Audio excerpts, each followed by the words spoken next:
Hello everyone, this is কেম Shovan from English insights. আজকে আমরা you need to listen to your folk মিউজিকের part 2টা দেখব। ওকে, ইতিমধ্যে পার্ট 1টা ইউটিউব বা ফেসবুক চ্যানেলে দিয়ে দেওয়া হয়েছে, তোমরা দেখে নিতে পারো যারা এইচএসসিতে অধ্যয়নরত আছো। চলো শুরু করা যাক। Unit 2 lesson 2 part 2 art and craft নিয়ে। আচ্ছা, এর আগের আমরা লেসন 2 এর যে পার্ট 1-এ সেটা আমরা ফোক মিউজিক সম্বন্ধে জেনেছি, কিন্তু ফোক মিউজিকের বাকি অংশ। সো কী বলছে দেখি, যে in Bangladesh folk music has great variety. যে বাংলাদেশে এই যে লোকসঙ্গীতের ভ্যারাইটি রয়েছে, গ্রেট ভ্যারাইটি, মানে বিভিন্ন ধরনের লোকসঙ্গীত আমাদের বাংলাদেশে দেখতে পাওয়া যায়।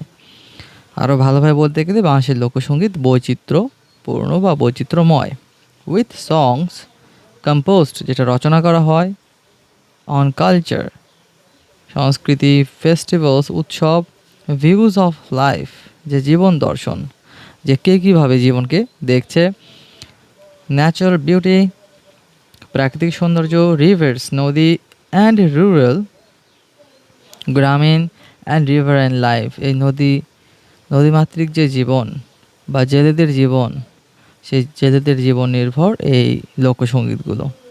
ওকে, দিস খেয়াল রাখতে হবে, দিস ডেমনস্ট্রেটিভ প্রোনাউন, এটা যেহেতু বহু বচন বা প্লুরাল, এই জন্য দিস ব্যবহার করা হয়েছে। Okay, this songs are also about social inequality and poverty. দেখো, সোশ্যাল ইনইকুয়ালিটি মানে কি, যে সামাজিক অসমতা বা বৈষম্য এবং যে দারিদ্র বা দরিদ্রতা নিয়ে এই গানগুলো রচিত। ওকে, অ্যাবাউট দ্য ম্যাটেরিয়াল লাইফ, এখানে থাকবে পার্থিব জীবন, আমাদের যে এই পৃথিবীতে আমাদের যে জীবনটা কেমন কাটে, এই গানের মাধ্যমে আমরা জানতে পারি। আবার অ্যান্ড দ্য সুপার ন্যাচারাল, এবং কিছু কিছু রয়েছে অলৌকিক কিছু এলিমেন্টও এই গানে খুঁজে পাওয়া যায়।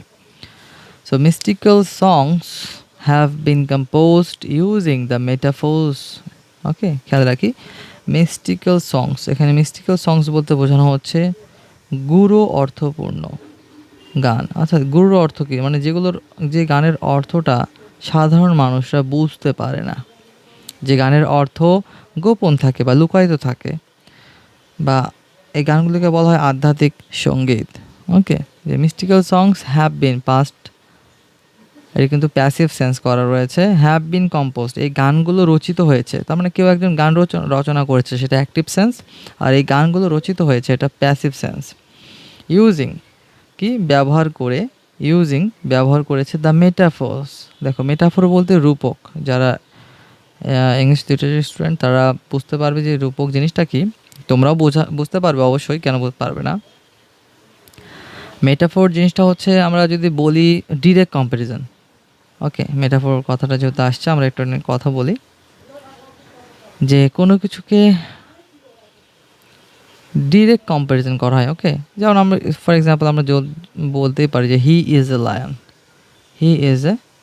লায়ন, যে তাকে কি বলা হচ্ছে, তাকে সিংহ বলা হচ্ছে, মানে সিংহের মতো শক্তিশালী বলা হচ্ছে। এখানে যেহেতু ডিরেক্ট বা সরাসরি আমরা কম্পেয়ার করেছি, এই জন্য এটা হচ্ছে মেটাফোরের একটা এক্সাম্পল। আর এটার সাথে রিলেটেড একটা ব্যাপার রয়েছে, সেটা হচ্ছে সিমিলি। সেটা কি? সিমিলি। ওকে, আমি যদি বলি হি ইজ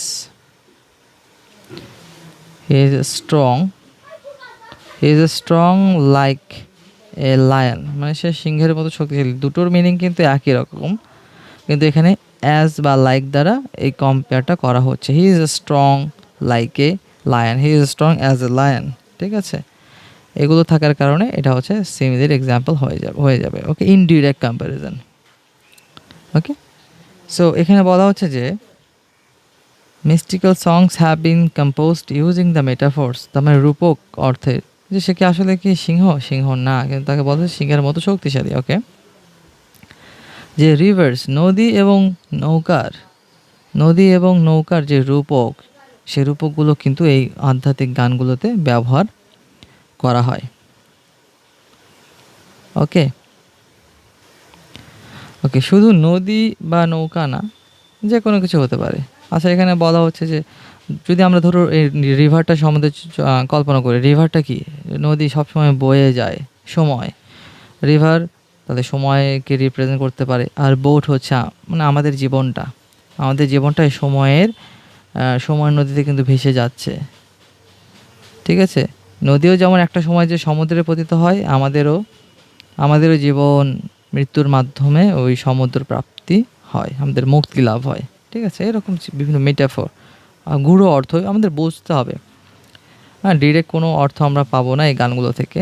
দেখি, since the country is basically riverine, যেহেতু আমাদের দেশটি কি নদীমাতৃক, তাহলে Bhatiali forms an important genre of folk music.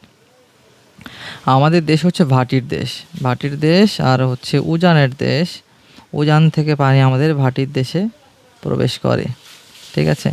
So যেহেতু আমাদের দেশ নদীমাতৃক এবং ভাটির দেশ, তাহলে অবশ্যই কি ভাটিয়ালি একটা বিশেষ বিশেষ বৈশিষ্ট্যপূর্ণ লোকসঙ্গীত বা ইম্পর্টেন্ট বা গুরুত্বপূর্ণ জনরা থাকবে, শাখা থাকবে লোকসঙ্গীতের। এটা স্বাভাবিক যে আমাদের আশেপাশে যেসব এলিমেন্টগুলো রয়েছে সেসব এলিমেন্টগুলো নিয়েই তো আমরা চিন্তা করি। সো আমাদের পূর্বপুরুষেরাও কিন্তু ঠিক একইভাবে সেই এলিমেন্টগুলো নিয়ে চিন্তা করেছে এবং এই ধরনের গান রচনা করেছেন। So nature plays a role in providing, nature কী করে? খুব একটা গুরুত্বপূর্ণ রোল প্লে করে, ভূমিকা রাখে ইন প্রোভাইডিং। ওকে, প্রোভাইড করা মানে কোনো কিছু কী করা, কোনো কিছু সরবরাহ করার মাধ্যমে। ঠিক আছে? কী কী সরবরাহ করতেছে দেখি, দ্য কন্টেন্ট উপকরণ অ্যান্ড দ্য রিদম বলতে যে যে তাল, ওকে, বা সুর, বা ওকে কন্টেন্ট এবং রিদম সরবরাহ করার মাধ্যমে অফ ফোক মিউজিক, লোকসঙ্গীতের। The folk music of Bangladesh varies from region to region, যে অঞ্চলভেদে কিন্তু ফোক মিউজিক বা লোকগীতিগুলো কিন্তু আলাদা, ভ্যারি করে, পার্থক্য নিরূপণ করে, তাই না? এক এক অঞ্চলের লোকগীতি এক এক রকম। রিফ্লেক্ট, যা প্রতিফলন ঘটায়, changes in the natural environment. Okay, changes in the natural environment. Okay, যা প্রতিফলন ঘটায় কিসের? যে প্রাকৃতিক পরিবেশেরও যে পরিবর্তন রয়েছে। যেমন উত্তরবঙ্গে একটু বেশি খরা হয়। ঠিক আছে? সিলেটের দিক, উত্তর পূর্ব দিকে প্রচুর বৃষ্টিপাত হয়। দক্ষিণবঙ্গের পানি নোনা বা সেখানে পানির মধ্যেই ডুবে থাকে বেশিরভাগ অঞ্চল। এই যে প্রাকৃতিক পরিবেশ এক এক অঞ্চলের এক এক রকম, ঠিক একইভাবে লোকসঙ্গীতও কিন্তু এক এক অঞ্চলের একই রকম। অ্যান্ড দ্য ডায়ালেক্টস অফ পিপল, এটা তো আরও গুরুত্বপূর্ণ একটা ব্যাপার, যে ডায়ালেক্টস, যে আঞ্চলিক ভাষা, এক এক অঞ্চলের মানুষের ভাষা কিন্তু এক এক রকম। ঠিক আছে? সবাই আমরা বাংলা ভাষায় কথা বলি, তো বাংলার যে উপভাষাগুলো সেটা এক এক রকম। সো এই জিনিসগুলো কিন্তু লোকসঙ্গীতগুলোর মাধ্যমে প্রকাশিত হয়। দাস দেয়ার আর দ্য নর্দার্ন ভাওয়াইয়া, উত্তরবঙ্গে রয়েছে কি উত্তরবঙ্গে রয়েছে ভাওয়াইয়া। দ্য ইস্টার্ন ভাটিয়ালি, পূর্ববঙ্গে রয়েছে Bhatiali. And the south western Baul song, দক্ষিণ পশ্চিম দিকে রয়েছে বাউল গীতি। ঠিক আছে? So the culture and the lifestyle of the different ethnic minorities বলতে যে ক্ষুদ্র নৃগোষ্ঠীর কথা বলা হচ্ছে।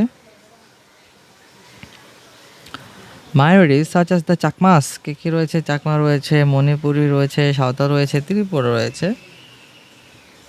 যে এনাদের যে কালচার, সংস্কৃতি এবং জীবনধারা হ্যাভ অলসো ইনফ্লুয়েন্স, সেটাও কিন্তু প্রভাব রাখে এই লোকসঙ্গীতের ওপর। দেয়ার ইন্টারাকশন উইথ বেঙ্গলি কালচার, যে বাংলাদেশের সংস্কৃতির সাথে তাদের যে সংস্কৃতির যে একটা মেলবন্ধন বা মিথস্ক্রিয়া, যে নতুন ধরনের সংস্কৃতি তৈরি হয় না, যে এলিমেন্টগুলো আর মডিফিকেশন লাভ করে। And lifestyle over the years, বছরের পর বছর হ্যাজ বিন ক্লিয়ারলি, যা দেখায়, রিফ্লেক্টেড, প্রতিফলন ঘটায় স্পষ্টভাবে in the richness of our folk music, যে আমাদের লোকসঙ্গীত কতটা সমৃদ্ধ এটাই কিন্তু বোঝা যায় যে তাদের সংস্কৃতি আর বাঙালিদের সংস্কৃতির মিথস্ক্রিয়াটা। ঠিক আছে? So folk songs may be sung, এটাও প্যাসিভ সেন্সে বলা হচ্ছে যে লোকসঙ্গীত গাওয়া হতে পারে ইন্ডিভিজুয়ালি, এককভাবে, আর ইন কোরাস, এককভাবে এখানে একজন থাকবে, কোরাস 2 প্লাস দুজন ডাবল তার বেশি থাকবে। ফোক সংস সাং ইন্ডিভিজুয়ালি, কিছু গান যেগুলো এককভাবে পরিবেশিত হয়, কি কি সেগুলো? বাউল, ভাটিয়ালি, মুর্শিদি, মারফতি। ওকে, এই গানগুলো কি এককভাবে গাওয়া হয়? Baul, Bhatiali, Murshidi and Marfati. While song sung in chorus, যেগুলো দলবদ্ধভাবে গাওয়া হয়, কি কি সেগুলো? ইনক্লুড কবি গান, লেটো, অলকাপ, গম্ভীরা। ঠিক আছে, এই গানগুলো কিন্তু আবার দলবদ্ধভাবে গাওয়া হয়। সাম সংস আর রিজিওনাল, কিছু গান কি এক মানে আঞ্চলিক, ইন ক্যারেক্টার। ওকে, বৈশিষ্ট্যে একদমই আঞ্চলিক। ঠিক আছে। But others are common to both Bangladesh and West Bengal, আবার কিছু কিছু গান রয়েছে বাংলাদেশ এবং পশ্চিমবঙ্গে সাধারণ, মানে দুই বঙ্গেই কি এই গানগুলো দেখতে পাওয়া যায়। ওকে, সিমিলারলি একইভাবে সাম সংস belong distinctively to one religious community, the Hindus or the Muslims. আচ্ছা, এখানে বলা হচ্ছে কিছু গান রয়েছে ধর্মীয় সম্প্রদায়ের, হতে পারে হিন্দু বা মুসলমানদের। তারপরে দেখি সেমিকোলনের ব্যবহার, তারপরে অবশ্যই একটা ক্লজ বসবে। আদার্স ক্রস রিলিজিয়াস বাউন্ডারিজ, কিছু গান রয়েছে আবার ধর্মীয় যে বাউন্ডারিটা তার বাইরে।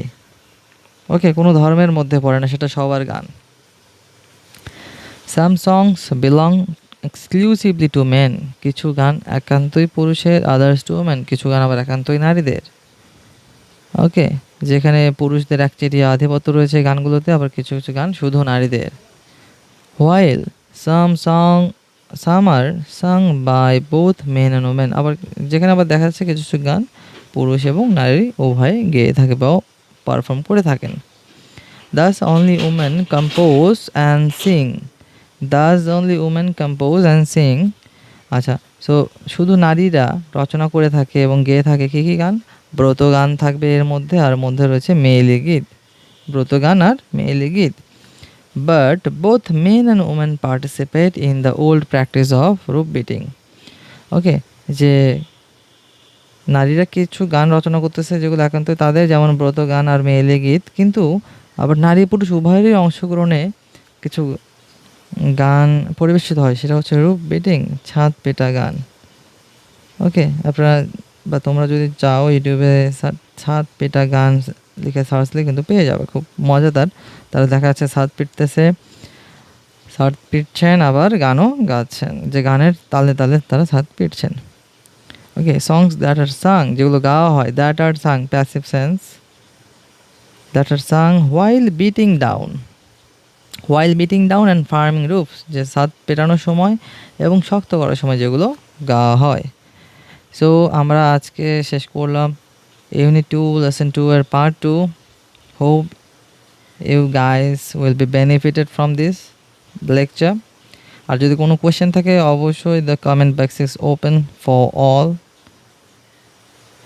আর টেক্সটগুলো ভালো করে পড়তে হবে, এখন কিন্তু টেক্সট বেস আমাদের পড়াশোনা। ঠিক আছে, এইগুলো শুধু ইন্টার পাস না, ইন্টারের পর যে অ্যাডমিশন, এই অ্যাডমিশনেও কিন্তু আমাদের হেল্প করবে।